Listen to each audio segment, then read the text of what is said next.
মুভির শুরুতে আমরা দেখতে পাই একটি শস্য ক্ষেতের ভেতর দিয়ে একটা অদ্ভুত ক্রিয়েচার বিদ্যুতের গতিতে এদিক ওদিক ছোটাছুটি করছে, যার কারণে একজন কৃষকের জমি প্রচুর পরিমাণে ক্ষতি হয়ে যায়। পরের দিন সকালে ক্ষেতের মালিক এসে দেখতে পায় কেউ তাদের শস্য ক্ষেত নষ্ট করে দিয়েছে, যার কারণে সে ভীষণ রেগে যায়। তাই সে তার 3 ছেলেকে সেখানে ডাকে। তার ছোট ছেলের নাম হলো জন। গ্রামের সবাই তাকে বোকা মনে করতো। তখন জনের বাবা বলেন, আজ রাতে তোমাদের এই শস্যকে পাহারা দিতে হবে, যাতে করে তোমরা সেই জিনিসটাকে ধরতে পারো যেটা কিনা আমাদের ফসল নষ্ট করছে। কিন্তু এখানে জনের 2 ভাই জনকে বোকা বানিয়ে এই কাজটি তাকেই করতে বলে। এবার জন বোকাশোকা হওয়ার কারণে সে রাজি হয়ে যায়। এরপর রাতের বেলা জন পাহারা দেওয়ার জন্য রেডি হতে শুরু করে। কিছুক্ষণ পর জন যখন একা বসে শস্যকে পাহারা দিচ্ছিল, ঠিক সেই সময় সেইটি সে পেছনে ঘুরতে দেখতে পায় তার সামনে একটা বিশাল বড় সাদা রঙের ঘোড়া দাঁড়িয়ে আছে। ঘোড়াটি দেখে সে খুবই অবাক হয়ে যায়, আর তখন সে বুঝতে পারে যে তাদের শস্যকে এই ঘোড়াটাই নষ্ট করেছে। তাই সে ঘোড়াটিকে ধরার জন্য একটি দড়ি দিয়ে ফাঁদ বানিয়ে ঘোড়াটির দিকে ছুঁড়ে মারে। কিন্তু তখন ঘোড়াটি পালাতে শুরু করে। ঘোড়াটিকে আটকানোর জন্য সে দড়ি ধরে রাখে, কিন্তু সে ঘোড়াটিকে আটকাতে পারে না। তারপর সে দড়িটি ধরে ঘোড়াটির পেছন পেছন যেতে থাকে, যার ফলে শস্য ক্ষেতের ফসল অনেক বেশি পরিমাণে নষ্ট হয়ে যায়। অবশেষে ঘোড়াটি যেতে যেতে একটি পুকুরে পড়ে যায়। ঘোড়াটিকে পুকুরে ডুবতে দেখে জনের খুব খারাপ লাগে, তাই সে তাকে বাঁচানোর চেষ্টা করে।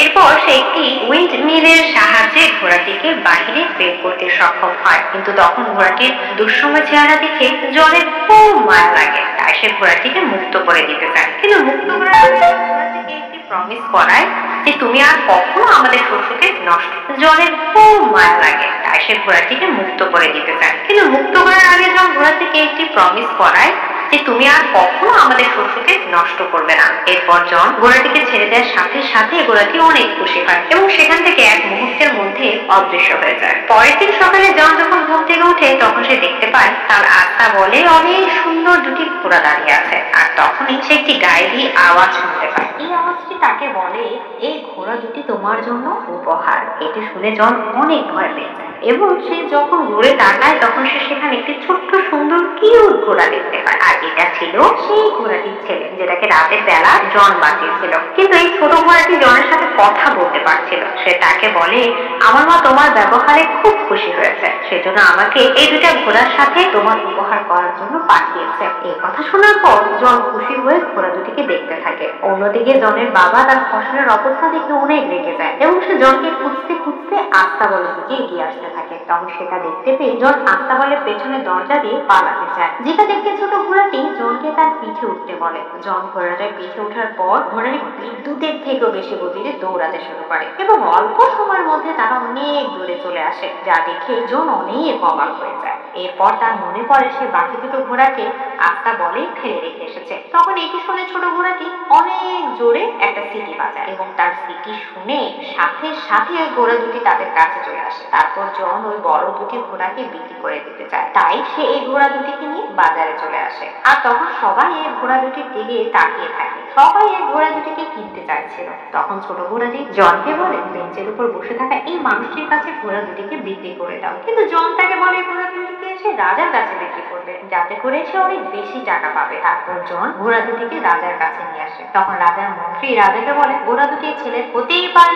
সে হয়তো ঘোড়া 2টি চুরি করে এনেছে। সেজন্য তারা জনের কাছ থেকে ঘোড়া 2টিকে নিয়ে নেয়, কিন্তু পরিবর্তে তারা জনকে 1 টাকাও দেয় না। তখন জনের মন খারাপ হয়ে যায়। এটা দেখে ছোট ঘোড়াটি আবার সিটি বাজায়। এদিকে ওই ঘোড়া 2টি রাজার গাড়ি যাচ্ছিল। তখন সে ঘোড়া 2টি সিটি শুনে জনদের কাছে আসতে শুরু করে, যে কারণে রাজার গাড়িটা আটার বস্তার উপর পড়ে যায়, যার ফলে রাজার পুরো চেহারা আস্টার বিনের মতো হয়ে যায়। কিন্তু রাজা প্রজাদের সামনে জনকে কিছুই বলে না, কারণ এতে জনের কোনো দোষ ছিল না। তারপর রাজা জনকে ঘোড়া 2টির দাম দিতে চায়। তখন মন্ত্রী রাজাকে বলে, জনকে আমাদের সাথে কাজে রেখে দেন, যেন আমরা তার কাছ থেকে এই অপমানের বদলা নিতে পারি। এরপর রাজা জনকে ঘোড়া 2টি দেখাশোনার কাজে রেখে দেন। জনও এই কাজ করার জন্য রাজি হয়ে যায়। আস্তে আস্তে জনের ভালো পরিশ্রম ও বুদ্ধি দেখে সবাই জনকে ভালোবেসে ফেলে, যেটা কিনা রাজা মোটেই ভালো লাগে না। তখন রাজার মন্ত্রী রাজাকে বলে, জনকে এমন কোনো কাজ দিতে হবে যেটা সে করতে পারবে না। আর এটার পরিবর্তে আমরা তাকে মেরে ফেলবো। সে আরো বলে, জনকে আপনি ফায়ার বার্ড আনতে বলুন। আজ পর্যন্ত এই ফায়ার বার্ডের কাছে কেউ যেতে পারেনি,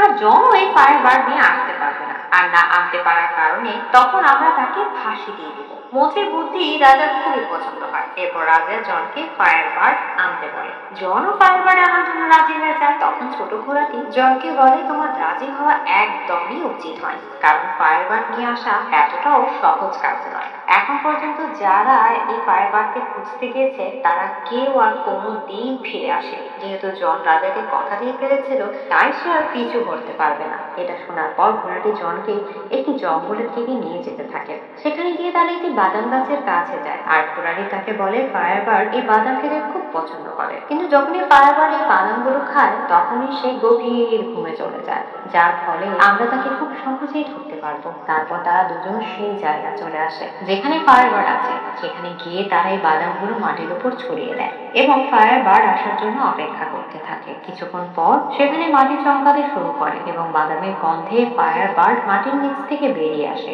এবং সব বাদাম সে খেয়ে ফেলে, যার ফলে সে সেখানেই ঘুমিয়ে পড়ে। জন তাকে ধরার জন্য কাছে যায়, কিন্তু তখনই তার ঘুম ভেঙে যায় এবং সে জনকে ধরার জন্য পিছু করতে শুরু করে, যার কারণে পুরো আইল্যান্ডে আগুন লেগে যায়। এখন ফায়ার বার্ড জনকে ধরে ফেলার আগেই জনের কাছে যে শেষ বাদামটি ছিল সেটা সে ফায়ার বার্ডকে দিয়ে দেয়। এর ফলে সেটা খেয়ে ফায়ার বার্ড আবারও ঘুমিয়ে পড়ে। আর এই সুযোগে জন পাখিটাকে লোহার শিকল দিয়ে বেঁধে ফেলে। এরপর পাখিটার যখন ঘুম ভাঙে তখন সে কাঁদতে থাকে। এটা দেখে জনের খুব মন খারাপ হয়ে যায়, তাই সে ফায়ার বার্ডকে মুক্ত করে দেয়। তখন ফায়ার বার্ড অনেক খুশি হয় এবং সে উড়ে চলে যায়। আর যাওয়ার সময় জনকে তার একটি পালক দিয়ে যায়, যেটা আগুনের মতো জল জল করছিল।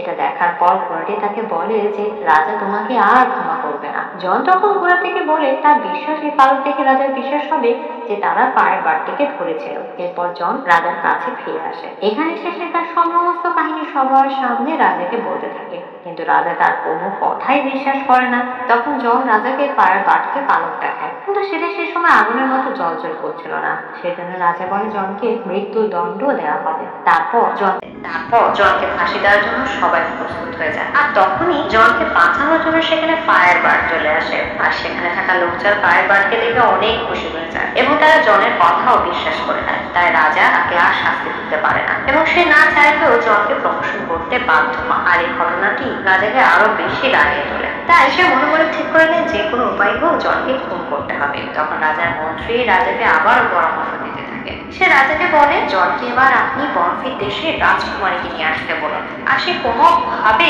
রাজকুমারীকে নিয়ে আসতে পারবে না, তাই তখন আমরা জনকে মেরে ফেলবো। আর যদিও সে রাজকুমারীকে নিয়ে আসে তাহলে আপনি তাকে বিয়ে করে নেবেন। মন্ত্রীর এই কথাগুলো রাজার খুব পছন্দ হয়, তাই রাজা জনকে সেখানে যাওয়ার জন্য বলেন। জন সেখানে যাওয়ার জন্য রাজি হয়ে যায়। এরপর জন তার ঘোড়াটিকে নিয়ে বরফের দেশে চলে আসে। সেখানে তারা একটি বিশাল বড় পাহাড়ে একটি বরফের দরজা দেখতে পায়। তারা বুঝতে পারে না যে দরজাটা তারা কিভাবে খুলবে। আর তখন সেখানে ফায়ার বার্ডে একটি পালক এসে বরফের দরজাটির ভেতরে ঢুকে পড়ে। এরপর সব বরফ গলে পানি হয়ে যায়। আর এখানে ঘোড়াতে এই পানির স্রোতে ভেসে যেতে থাকে। এদিকে জন ভেতরে প্রবেশ করে এবং সে দেখে এখানে অনেকগুলো রাজকুমারী ঘুমিয়ে আছে। তাই সে জানতো না এখানে আসল রাজকুমারী কোনটা। কিন্তু তখনই ফায়ার বার্ডের একটি পালক এসে একটি মেয়ের সামনে যায় এবং মেয়েটি গরম অনুভব করার কারণে তার ঘুম ভেঙে যায়। তখন জন বুঝতে পেরে যায় যে এটি হলো আসল রাজকুমারী। জন রাজকুমারীকে বলে, আমাদের দেশের রাজা আপনাকে বিয়ে করতে চায়। এটি শুনে রাজকুমারী রেগে গিয়ে জনকে বলে, তোমাদের রাজা যদি এতই বাহাদুর হতো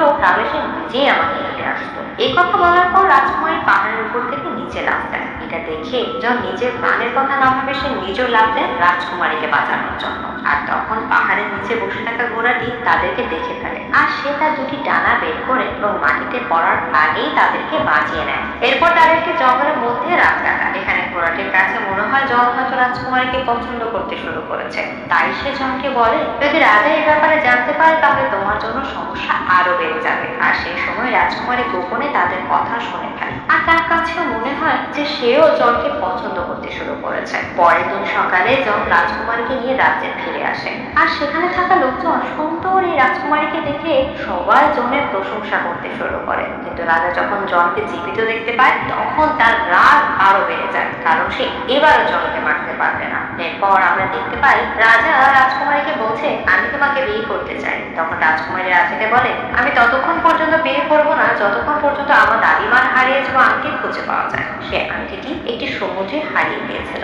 এই কথা শুনে রাজা ভাবতে থাকে এটা কিভাবে পাওয়া সম্ভব। আর তখনই সেখানে জন চলে আসে এবং রাজা তাকে সেই হারিয়ে যাওয়া আংটিটি খোঁজার দায়িত্ব দিয়ে দেয়। কিন্তু জন জানতো না আসলে এই আংটিটি সমুদ্রের ঠিক কোথায় আছে। তাই জন ঘোড়াটিকে সেই আংটি সম্পর্কে জিজ্ঞেস করে, কিন্তু ঘোড়াটিও এই আংটি সম্পর্কে কিছুই জানতো না। সেজন্য ঘোড়াটি তার মায়ের সাহায্য নেয়। তখন তার মা তাকে বলে এই আংটিটি একটি বিশাল তিমি মাছের পেটে আছে, আর সেই তিমি মাছটি আছে সমুদ্রের গভীরে একটি দ্বীপের মধ্যে। আর এই কথা শোনার পর জন ঘোড়াটির সাথে সে দ্বীপে যাওয়ার রওনা দেয়। কিন্তু যেতে যেতে জনের সামনে কিছু পাখি চলে আসে, তাই সে সমুদ্রে পড়ে যায়। আর তখন তারা বুঝতে পেরে যায় তারা সমুদ্রের সেই জায়গাটিতে এসে গিয়েছে যেখানে সেই তিমি মাছটি আছে।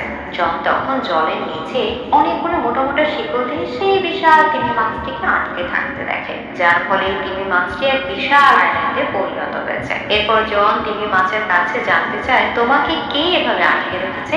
এই কথা শোনার পর তিমি মাছের চোখে পানি চলে আসে এবং তিমি মাছটি জনকে বলে সে কিছু জাহাজকে খেয়ে ফেলেছিল, যার কারণে বাকি নাবিকরা তাকে এভাবে শিকল দিয়ে বেঁধে রেখেছে। তবে এখন সে তার ভুল বুঝতে পেরেছে, তাই সে তার ভুলের মাসুল দিতে চায়। তখন জনের মাথায় একটি বুদ্ধি আসে, তাই সে ঘোড়াটিকে সাথে নিয়ে তিমি মাছের নাকের ভেতরে যেতে থাকে যাতে করে তিমি মাছটি যেন হাঁচি দেয়। এরপর যখন তিমি মাছটি হাঁচি তোলে তখন তার শিকল ছিঁড়ে যায় এবং সমস্ত জাহাজ তার পেট থেকে বাইরে বেরিয়ে আসে। এরপর তিমি মাছটি মুক্ত হয়ে সেখান থেকে চলে আসে। তারপর জন সমুদ্রের কিনারায় চলে আসে, কিন্তু সে ওই তিমিটির কাছ থেকে সে আংটিটি চাইতে ভুলে গেছিল। আর তখনই সেখানে একটি কাঁকড়া আসে। কাঁকড়াটি তখন ওই হারিয়ে যাওয়া আংটিটি জনকে ফেরত দেয়। আসলে সেই তিমি মাছটি জনের মনে কথা বুঝতে পেরে গিয়েছিল। এরপর জন আংটিটি নিয়ে রাজ্যে ফিরে আসে। তারপর সে রাজকুমারীর কাছে আংটিটি নিয়ে যায়। আংটি দেখে রাজকুমারী অনেক খুশি হয়ে যায় এবং সে বুঝে যায় জন তার জন্য সব কিছুই করতে পারবে। এদিকে রাজা এবং মন্ত্রী দূরবীনের সাহায্যে ঘোড়াটিকে দেখতে পায়। যখন তারা ঘোড়াটির কথা বলতে থাকে তখন তারা ঘোড়াটিকে শয়তান মনে করে। আর তখনই রাজা ঘোড়াটির উপর গুলি করে দেয়, কিন্তু ভাগ্যক্রমে ঘোড়াটি এখানে বেঁচে যায়। এরপর রাজা জনের উপর রাজকুমারীকে কিডন্যাপ করার আরোপ লাগায়। তখন জনকে তার চাকরি থেকে বের করে দেওয়া হয় এবং তাকে কারাগারে বন্দী করে রাখা হয়। আর ঘোষণা করে দেওয়া হয় কিছুদিনের মধ্যে জনকে ফাঁসি দেওয়া হবে।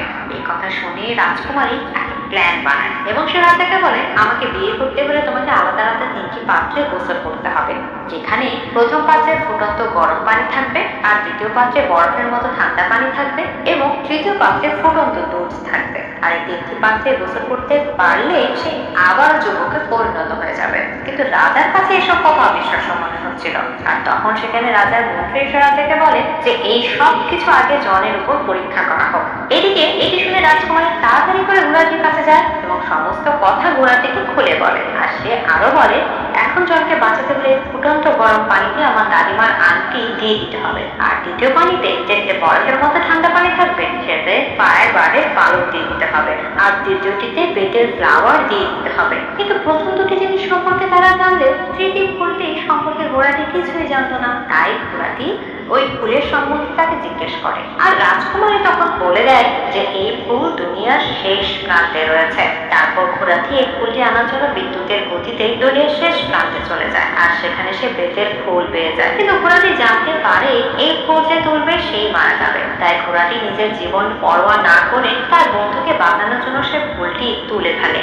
এদিকে দেখা যায় রাতে তিনটি বড় পাত্র নিয়ে আসা হয়েছে। প্রথমটিতে ফুটন্ত গরম পানি, দ্বিতীয়টিতে বরফের মতো ঠান্ডা পানি এবং তৃতীয়টিতে ফুটন্ত দুধ রাখা আছে। আর তারপর রাজা সবার সামনে জনকে নিয়ে আসে আর বলে যদি তিনটি পরীক্ষায় জন পাশ করতে পারে তাহলে তাকে ছেড়ে দেওয়া হবে। তারপর জনকে ফুটন্ত গরম পানিতে ফেলে দেওয়া হয়। আর তখনই রাজকুমারী তার দাদিমার আংটিকে গোপনে সেই পাত্রে ফেলে দেয়। এর ফলে জন প্রথম পাত্র থেকে বরফের থাকা দ্বিতীয় পাত্রে পড়ে যায়। আর এটা যখনই ফায়ারবার্ড দেখে তখন সে জোরে জোরে চিৎকার করতে থাকে। আর তখনই তার চিৎকার শুনে ফায়ারবার্ডের পালক, যেটা কিনা রাজা একটি বক্সে আটকে রেখেছিল, সেটা দিয়ে দ্বিতীয় পাত্রে পড়ে যায়, যার কারণে আবার জনের প্রাণ বেঁচে যায় এবং সেই তৃতীয় পাত্রে পড়ে যায়, যে পাত্রে ফুটন্ত দুধ রয়েছে। কিছু সময় ধরে জন তৃতীয় পাত্রের ভিতর থাকে, যার ফলে সবাই ভাবতে থাকে জন হয়তো মারা গিয়েছে।